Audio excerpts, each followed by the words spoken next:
સુરતના મૈદરપુરા વિસ્તારમાં આવેલી આંગડિયા પેઢીમાંથી લાખોની રોકડ લઈ નીકળેલા વેપારીને મોપેડ પર આવેલા બે અજાણ્યા શખ્સોએ બંદૂકની નોક પર બંધક બનાવી રૂપિયા 88 લાખની લૂંટ ચલાવીને બે લૂંટારુઓ ફરાર થઈ જતા સુરત પોલીસ દોડતી થઈ ગઈ છે। જોકે લૂંટારોની આ સમગ્ર ઘટના સીસીટીવી કેમેરામાં કેદ થતા લૂંટારોનું પગેરું મેળવવાની દિશામાં પોલીસની અલગ અલગ ટીમો કામે લાગી છે। સુરતના મૈદરપુરા પોલીસ મથકના સૂત્રો પાસેથી મળેલી જાણકારી મુજબ મૈદરપુરા ભવાનીવડ વિસ્તારમાં આવેલી પટેલ પ્રવીણકુમાર આંગડિયા પેઢીમાં બપોરના સમય દરમિયાન હીરા વેપારી રૂપિયા 88 લાખનું આંગળિયું લેવા માટે આવ્યો હતો।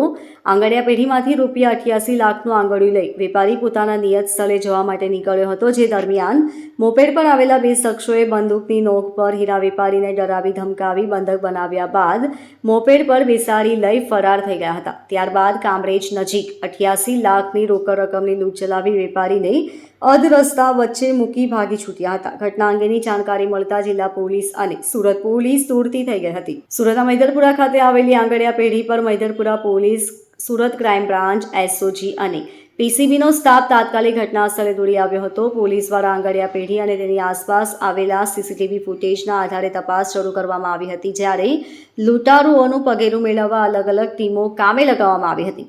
મૈદરપુરા વિસ્તારમાં થોડા દિવસે બનેલી આ ઘટનાને લઈ સમગ્ર પંથકમાં ભારે ચકચાર મચી ગઈ હતી।